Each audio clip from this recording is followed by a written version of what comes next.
Hello friends, ಎಲ್ಲರಿಗೂ welcome to taro life. ನಾನು Ramya. So guys, ನೀವೇನಾದರೂ ಮೊದಲನೇ ಸಲ ನನ್ನ ಚಾನಲ್ನ ವೀಕ್ಷಣೆ ಮಾಡ್ತಾ ಇದ್ರೆ ಸಬ್ಸ್ಕ್ರಿಪ್ಷನ್ ಮಾಡೋದನ್ನ ಮಾತ್ರ ಮರಿಬೇಡಿ. ಸಬ್ಸ್ಕ್ರೈಬ್ ಮಾಡಿ, ತದನಂತರ ವಿಡಿಯೋವನ್ನು ನೋಡೋದಕ್ಕೆ ಮುಂದುವರಿಸಿ. ಓಕೆ. ಸೊ ಗೈಸ್, ಇವತ್ತಿನ ಒಂದು ಟಾಪಿಕ್ ಬಂದು ಮೇಯ್ನಾಗಿ ನಿಮ್ಮ ವ್ಯಕ್ತಿ ಯಾರಿದ್ದಾರೆ, ಯಾರ ಬಗ್ಗೆ ನೀವು ರಾತ್ರಿ ಹಗಲು ಅಂದೆ ಯೋಚನೆ ಮಾಡ್ತಾ ಅವರ ಒಂದು ನೆನಪಿನಲ್ಲಿ ನೀವು ಸದಾಕಾಲ ಇರ್ತೀರಾ, ಆ ವ್ಯಕ್ತಿಯ ಒಂದು ಮನಸ್ಥಿತಿ ಬಗ್ಗೆ ನಾವು ಇವತ್ತಿನ ಒಂದು ಟ್ಯಾರೋ ರೀಡಿಂಗ್ ಮಾಡೋದ್ರ ಮುಖಾಂತರ ನಾವು ತಿಳ್ಕೊಳ್ಳೋಣ. ಎಷ್ಟೋ ಜನ ನೀವು ಹೇಳ್ತಿರ್ತೀರಾ, ಮೇಡಮ್ ಅವರು ನೋ ಕಮ್ಯುನಿಕೇಷನ್ ಝೋನಲ್ಲಿರು, ಎಲ್ಲೋ ಯಾಕೋ ನನಗೆ ಅನಿಸುತ್ತೆ ಮನಸ್ಸಿಗೆ ಇಲ್ಲ, ಅವ್ರು ನನ್ನನ್ನು ತುಂಬ ನೆನಪು ಮಾಡ್ಕೋತಾ ಇದ್ದಾರೆ, ಆಮೇಲೆ ತುಂಬಾ ಅವರು ನನಗೂ ನೆನಪಾಗ್ತಾರೆ. ಸೊ ಹಾಗಾಗಿ ಏನಾದರೂ ಒಂದು ಎನರ್ಜಿ ಕನೆಕ್ಷನ್ ಏನಾದರೂ ಇದೆಯಾ? ಓಕೆ. ಸೊ ಈ ಥರ ಒಂದು ಪ್ರಶ್ನೆಗಳಂತಕ್ಕಂಥದ್ದು ಇರುತ್ತೆ. ಅವರ ಕರೆಂಟ್ ಮೂಡ್ ನಿಮ್ಮ ಬಗ್ಗೆ ಯಾವ ಥರ ಇದೆ ಅನ್ನೋದನ್ನ ಸಹ ನಾವು ಇಂದಿನ ಒಂದು ರೀಡಿಂಗ್ ಮುಖಾಂತರ ತಿಳ್ಕೊಳ್ಳೋಣ. ಸೊ ನೀವು ಮಾಡಬೇಕಾಗಿರೋದಿಷ್ಟೇ, ಕ್ಲೋಸ್ ಯುವರ್ ಐಸ್. ನಿಮ್ಮ ಒಂದು ಪರ್ಸನ್ ಯಾರಿದ್ದಾರೆ ಅವ್ರನ್ನ ವಿಜುವಲೈಸ್ ಮಾಡಿಕೊಡಿ. Okay. So already energy speak ಆಗ್ತಾ ಇದೆ. ಸೊ ವಿಜುವಲೈಸ್ ಮಾಡ್ಕೊಳ್ಳಿ ನಿಮ್ಮ ಪರ್ಸನ್ ಯಾರಿದ್ದಾರೆ. ದೀರ್ಘವಾಗಿ ಉಸಿರನ್ನು ಆಡಿ, ರಿಲ್ಯಾಕ್ಸ್ ಮಾಡಿ ನಿಮ್ಮ ಮೈಂಡನ್ನು. ಯಾವುದೇ ಟೆನ್ಷನ್ಸ್ ಬೇಡ, ಯಾವುದೇ ಒಂದು ಫಿಯರ್ ಆ್ಯಂಗ್ಸೈಟಿ ಬೇಡ. ಏನು ಥಿಂಕ್ ಮಾಡ್ತಾ ಇದ್ದಾರೆ, ವ್ಯಕ್ತಿಯ ಒಂದು ಮನಸ್ಥಿತಿ ಯಾವ ಥರ ಇದೆ ನೋಡೋಣ. Universe Mata. Okay. So these are the energies ಬಂದಿದೆ. ಓಕೆ. ಆಲ್ರೈಟ್. ಸೊ ಗೈಸ್, ಈ ಒಂದು ಎನರ್ಜೀಸ್ನ ನೋಡೋದಾದರೆ ಒಂದು ಸ್ವಲ್ಪ ಡಲ್ ಎನರ್ಜೀಸ್ ಅಂತಕ್ಕಂಥದ್ದು ಇಲ್ಲಿ ತುಂಬಾ ಕಾಣಿಸ್ತಾ ಇದೆ ಅಂತ ಹೇಳ್ಬಹುದು. ಮೊದಲನೇದಾಗಿ ನೀವು ಎಸ್ಪೆಷಲಿ ಹೇಳಬೇಕು ಅಂತಲೇ ತುಂಬ ಡಿಪ್ರೆಷನ್ಗೆ ಹೋಗಿರ್ತಕ್ಕಂಥ ಒಂದು ಸನ್ನಿವೇಶಗಳು ಇಲ್ಲಿ ತುಂಬಾ ಕಾಣಿಸ್ತಾ ಇದೆ. ಒಂದು ರೀತಿ ಹೇಳೋದಾದ್ರೆ ರಾಹುವಿನ ಒಂದು ಎನರ್ಜೀಸ್ ತುಂಬ ಬಹಳ ಕಾಣಿಸ್ತಾ ಇದೆ. ಆ್ಯಂಡ್ ನಿಮಗೆ ಹೇಗಂದರೆ ಎಲ್ಲಾನು ಒಂದು ರೀತಿ ಪರ್ಫೆಕ್ಟಾಗಿ ಇರಬೇಕು, ಇದೇ ಥರ ಇರಬೇಕು ಅಂತ ನೀವು ಎಕ್ಸ್ಪೆಕ್ಟ್ ಮಾಡ್ತೀರಾ. ಆದರೆ ಎಲ್ಲೋ ಒಂದು ಕಡೆ ನಿಮಗೆ ಏನು ಸರಿ ಅನಿಸುತ್ತಲ್ಲ, ನಿಮ್ಮ ಪರ್ಸನ್ಗೆ ಅದು ಒಂಥರ ವಿರುದ್ಧ ಥರ ಅವ್ರಿಗೆ ಅನುಭವ ಆಗುತ್ತೆ. ಇವಾಗ ಫಾರ್ ಎಕ್ಸಾಂಪಲ್ ನೀವೇನೋ ಇದೇ ಥರ ಬೇಕು ಅಂತ ಏನೋ ಒಂದು ಹೇಳಿರ್ತೀರ, ಏನೋ ಒಂದು ಕಾರಣವನ್ನು ಕೊಟ್ಟಿರ್ತೀರ, ಆದರೆ ನಿಮ್ಮ ಪರ್ಸನ್ಗೆ ಅದು ಒಂಥರ ತುಂಬ ಕಂಟ್ರೋಲಿಂಗ್ ಮಾಡೋ ಥರ ಆಗುತ್ತೆ. ಓಕೆ. ಸೊ ಆ ಥರ ಒಂದು ವಿಚಾರ ಇದ್ದಾಗ ಏನಾಗುತ್ತೆ, ನಿಮಗೆ ಎಲ್ಲೋ ಮನಸ್ಸಿಗೆ ಬೇಸರ ಆಗುತ್ತೆ, ಅಥವಾ ನಿಮಗೆ ಅರ್ಥನೇ ಆಗಲ್ಲ. ಓಕೆ, ನಾನು ಇಷ್ಟು ಪ್ರೆಷರ್ ಹಾಕ್ತಾ ಇದ್ದೀನ, ಯಾಕೆ ಈ ಒಂದು ವ್ಯಕ್ತಿನನ್ನು ಇಷ್ಟೊಂದು ದ್ವೇಷ ಮಾಡೋಕ್ಕೆ ಶುರು ಮಾಡಿದ್ದಾರೆ ಅಂತ ಈ ಥರ ಸಾವಿರಾರು ವಿಚಾರಗಳು ನಿಮ್ಮ ತಲೆಯಲ್ಲಿ ಓಡುತ್ತೆ ಅಂತ ಹೇಳ್ಬೋದು. ಇಲ್ಲಿ ಸಿಚುವೇಶನ್ ಯಾವ ಥರ ಇದೆ ಅಂತಂದರೆ, ತೀರಾನು ಕೆಟ್ಟಿದೆ ಅಥವಾ ಸರಿಪಡಿಸ್ಕೊಳಕ್ಕಾಗದೇ ಇರ್ತಕ್ಕಂಥ ಸಿಚುವೇಶನ್ಗೆ ಹೋಗ್ಬಿಟ್ಟಿದ್ದೀವಿ ಅನ್ನೋ ಥರ ಏನೂ ಇಲ್ಲ. ಸ್ವಲ್ಪ ಪ್ರಯತ್ನ ಪಟ್ಟರೆ, ಸ್ವಲ್ಪ ಎಫರ್ಟ್ ನಿಮ್ಮ ಕಡೆಯಿಂದ ಹಾಗೆ ನಿಮ್ಮ ವ್ಯಕ್ತಿಯ ಕಡೆಯಿಂದ ಹಾಕಿದ್ದೇ ಆದಲ್ಲಿ ಖಂಡಿತವಾಗ್ಲೂ ಈ ಇಕ್ಕಟ್ಟಿನ ಪರಿಸ್ಥಿತಿಯನ್ನು ನೀವೇನು ಅನುಭವಿಸ್ತಾ ಇದ್ದೀರಾ ಇದರಿಂದ ಹೊರಗಡೆ ಬರುವಂತಹ ಸಾಧ್ಯತೆ ಖಂಡಿತವಾಗ್ಲೂ ಇದೆ. ಬಟ್ ಸ್ವಲ್ಪ ಎಫರ್ಟ್ ಅಂತಕ್ಕಂಥದ್ದನ್ನು ಹಾಕಬೇಕಾಗತ್ತೆ. ಆ್ಯಂಡ್ ಎಫರ್ಟ್ ಬಂದ್ಬಿಟ್ಟು ಸರಿಯಾದ ದಾರಿ, ಸರಿಯಾದ ದಿಕ್ಕಿನಲ್ಲಿ ನೀವು ಎಫರ್ಟನ್ನು ಹಾಕಬೇಕಾಗತ್ತೆ. ಕೆಲವೊಮ್ಮೆ ಕೆಲವ್ರು ಏನು ಮಾಡ್ತಾರೆ, ತುಂಬ ನೇರವಾಗಿ ಹೋಗಿ ಕೆಲವೊಂದು ವಿಚಾರನ ಡೀಲ್ ಮಾಡೋದಕ್ಕೆ ಪ್ರಯತ್ನ ಪಡ್ತೀರಿ. ಇವಾಗ ಅವ್ರು ಕಮ್ಯುನಿಕೇಷನ್ ಮಾಡ್ತಾ ಇರಲ್ಲ ಅಂತ ಅಂದ್ಕೊಳ್ಳಿ. ಉದಾಹರಣೆಗೆ ನೀವು ಪದೇ ಪದೇ ಪದೇ ಪದೇ ಮೆಸೇಜ್ ಮಾಡ್ತಾ ಇರ್ತೀರ, ಅವಾಗ ಅವ್ರಿಗೆ ಏನಾಗುತ್ತೆ, ಇನ್ನೂ ಇರಿಟೇಷನ್ ಆಗುತ್ತೆ, ಇನ್ನೂ ಒಂಥರ ಏನಪ್ಪ ಇದು ಈ ಥರ ಅವರು ನನ್ನ ಬೆನ್ನ ಹಿಂದೆ ಬಿದ್ದಿದ್ದಾರೆ ಅಂತ ಆ ಇರಿಟೇಷನ್ ನೋಡಿ, ಆ ಫ್ಯಾಕ್ಟರ್ ಜಾಸ್ತಿ ಆಗ್ತಾ ಇದೆ ಅಲ್ವಾ. ಸೊ ಆ ಥರ ಪರಿಸ್ಥಿತಿನ ತಂದ್ಕೋಬೇಡಿ. ಫೈನ್, ಅವ್ರಿಗೆ ಟೈಮ್ ಬೇಕಾ, ಫೈನ್ ಕೊಡಿ. ಅವ್ರಿಗೆ ನಿಮ್ಮಿಂದ ಸ್ವಲ್ಪ ದಿವಸ ಬ್ರೇಕ್ ಬೇಕಾ, ಅಥವಾ ಸ್ವಲ್ಪ ದಿವಸ ದೂರ ಇರಬೇಕಾ, ಫೈನ್, ಕಾಲಾವಕಾಶ ಕೊಡಿ. ಓಕೆ. ಸೊ ಅದೇ ಒಂದು ರೀಸನಿಂದ ನೋಡಿ ಅವ್ರಿಗೊಂಥರ ಬೇಸರಗೊಂಡು ಒಂದು ಭಾರವಾದ ಮನಸ್ಸಿನಿಂದ ಹೊರಗಡೆ ಹೋಗ್ತಾ ಇದ್ದಾರೆ. ಈ ಒಂದು ರಿಲೇಶನ್ಶಿಪ್ಪಿಂದ ವಾಕೌಟ್ ಮಾಡ್ತಾ ಇರ್ತಕ್ಕಂಥ ಸನ್ನಿವೇಶಗಳನ್ನು ನಾವಿಲ್ಲಿ ನೋಡಬಹುದಾಗಿದೆ. ಆದರೆ ಇಲ್ಲಿ ಏನಾಗ್ತಾ ಇದೆ ಅಂತಂದರೆ ಅವ್ರಿಗೆ ನಿಮ್ಮ ಒಂದು ರಿಲೇಶನ್ಶಿಪ್ಪಿಂದ ಏನೋ ಬೇಸರ ಆಗಿದೆ ಅಥವಾ ಮನಸ್ಸಿಗೆ ನೋವಾಗಿದೆ, ನಿಮ್ಗೆ ಅನ್ಸುತ್ತೆ ಮೇಡಮ್ ನಾನೇನು ಮಾಡೇ ಇಲ್ವಲ್ಲ ಅಂತ. ನೀವೇನು ಮಾಡಿಲ್ಲ ಅಂತ ನಿಮಗನ್ಸುತ್ತೆ, ಆದರೆ ಎದುರುಗಡೆ ಇರ್ತಕ್ಕಂಥ ವ್ಯಕ್ತಿಗೆ ಅಲ್ಲ. ಇದನ್ನು ನೀವು ನೆನಪಲ್ಲಿ ಇಟ್ಕೋಬೇಕು. ತುಂಬ ಅತಿಯಾದ ಪ್ರೀತಿ, ಅತಿಯಾದ ಒಬ್ಸೆಷನ್, ಅತಿಯಾಗಿ ಅವ್ರಿಗೆ ಮೆಸೇಜ್ ಮಾಡೋದು, ಇದನ್ನು ಫಸ್ಟು ಕಮ್ಮಿ ಮಾಡಬೇಕಾಗುತ್ತೆ.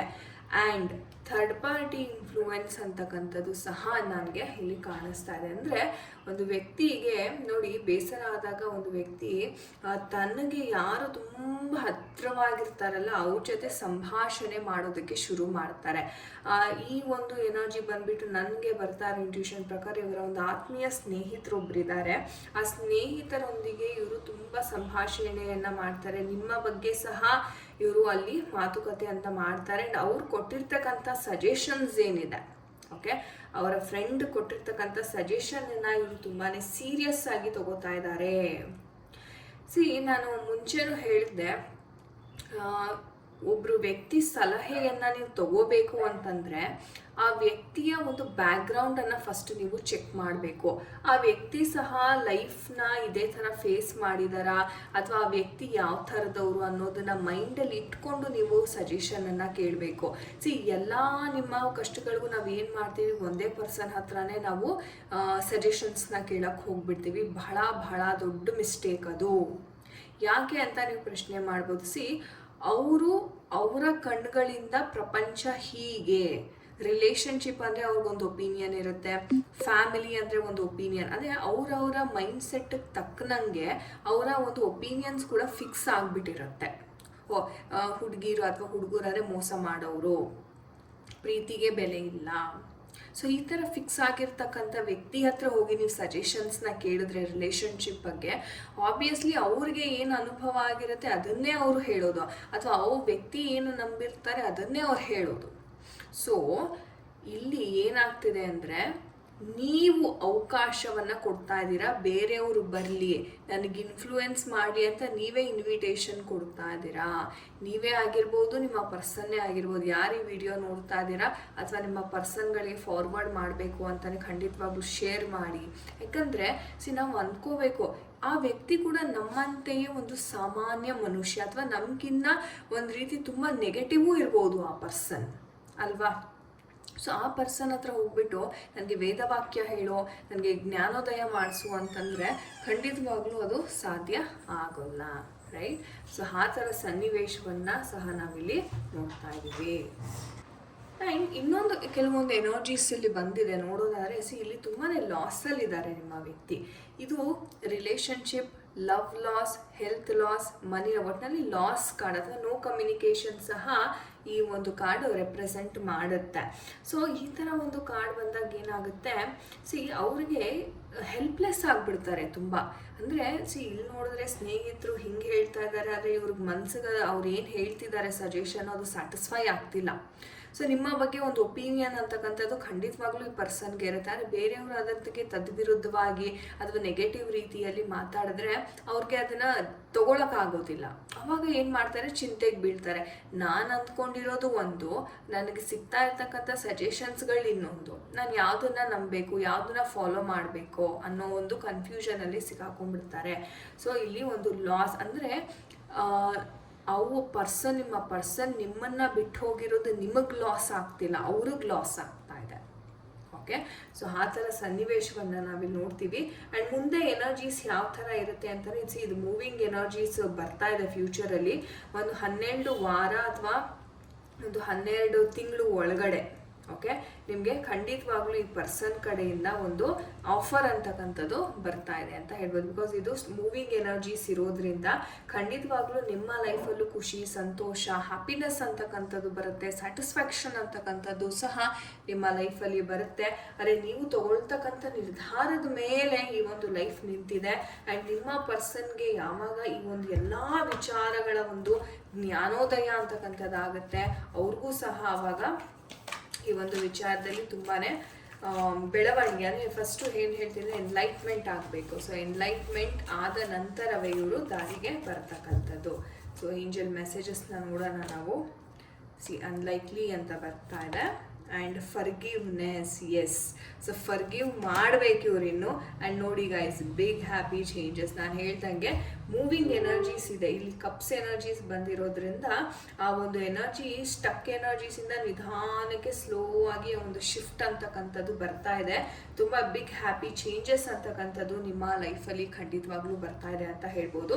ಕ್ಷಮಿಸಿ, ಫರ್ಗಿವ್ ಮಾಡಿ. ಫೈನ್, ಅವ್ರು ನಿಮಗೆ ಇಷ್ಟು ಅನ್ಯಾಯ ಮಾಡಿದ್ದಾರೆ, ಇಷ್ಟು ತೊಂದರೆ ಕೊಟ್ಟಿದ್ದಾರಾ, ಆಯಿತು. ಕರ್ಮ ಅನ್ನೋದೊಂದಿದೆ, ಕರ್ಮಾಧಿಪತಿ ಅಂತಕ್ಕಂಥದ್ದು ಶನಿ ಭಗವಂತರು ಇದ್ದೇ ಇದ್ದಾರೆ.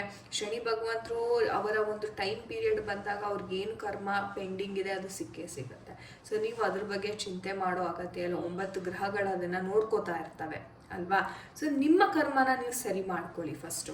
ಹೌದಪ್ಪ, ನೀನು ಹಿಂಗೆ ಮಾಡಿದ್ಯಾ, ಕರ್ಮ ಅನ್ನೋದು ಒಂದಿದೆ, ಅದು ನೋಡ್ಕೊಳ್ಳುತ್ತೆ. ನಾನು ನನ್ನ ಕರ್ಮನ ಶುದ್ಧವಾಗಿ ಇಟ್ಕೋತೀನಿ, ಫರ್ಗಿವ್, ಬಿಟ್ಬಿಡಿ ಆ ಥರ.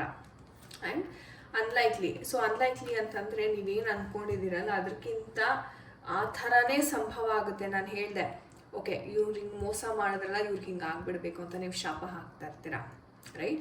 ಸೊ ಆ ಥರ ಆಗೋದಕ್ಕೆ ಬದಲು ಆ ಕರ್ಮ ಅಂತಕ್ಕಂಥದ್ದು ಅವ್ರು ಏನು ಹೊತ್ಕೊಂಡ್ಬಂದಿದ್ದಾರೆ ಯೂನಿವರ್ಸ್ ಕಡೆಯಿಂದ, ಒಂದು ಡಿವೈನ್ ಕಡೆಯಿಂದ ಇವ್ರಿಗೆ ಏನೆಲ್ಲ ಒಂದು ಪನಿಷ್ಮೆಂಟ್ ಆಗಬೇಕಿದೆ ಅದು ಖಂಡಿತವಾಗ್ಲೂ ಅವ್ರಿಗೆ ಆಗುತ್ತೆ. ಸೊ ನೀವು ಅಂದ್ಕೊಳ್ಳೋಕ್ಕಿದಕ್ಕಿಂತ ಒಂದು ರೀತಿ ಬೇರೆ ರೀತಿಯಲ್ಲಿನೇ ಅವ್ರಿಗೆ ಅವರ ಒಂದು ಕರ್ಮ ಫಲ ಅಂತಕ್ಕಂಥದ್ದು ಇಲ್ಲಿ ಸಿಗ್ತಾ ಹೋಗುತ್ತೆ. ಓಕೆ, ಸೊ ಒಳ್ಳೇದಾಗಲಿ ಗೈಸ್ ಅಂತ ಹೇಳ್ತಾ, ಸೊ ಗೈಸ್ ಇದಾಗಿತ್ತು ಇವತ್ತಿನ ಒಂದು ರೀಡಿಂಗ್. ಐ ಹೋಪ್ ನಿಮಗೆ ಇಷ್ಟ ಆಗಿದೆ. ಕನೆಕ್ಟ್ ಯಾರ ಜೊತೆ ಎಲ್ಲ ಆಯಿತು ಖಂಡಿತ ಕಮೆಂಟ್ ಸೆಕ್ಷನಲ್ಲಿ ದಯವಿಟ್ಟು ನನಗೆ ಕಮೆಂಟ್ ಮಾಡೋದ್ರ ಮುಖಾಂತರ ತಿಳಿಸಿ. ನಿಮ್ಮ ಆತ್ಮೀಯರೊಂದಿಗೆ ಸಹ ಯಾರಿಗೆ ಈ ಒಂದು ವಿಡಿಯೋವಿನ ಅವಶ್ಯಕತೆ ಇದೆ ಖಂಡಿತವಾಗ್ಲೂ ಅವರೊಟ್ಟಿಗೆ ಶೇರ್ ಮಾಡಿ, ಯೂನಿವರ್ಸ್ ಎಲ್ಲರಿಗೂ ಒಳ್ಳೇದು ಮಾಡಲಿ ಅಂತ ಹೇಳ್ತಾ ಮುಂದಿನ ವಿಡಿಯೋನಲ್ಲಿ ಮತ್ತೆ ಭೇಟಿಯಾಗೋಣ. ಎಲ್ಲರಿಗೂ ನಮಸ್ತೆ. ಹರೇ ಕೃಷ್ಣ.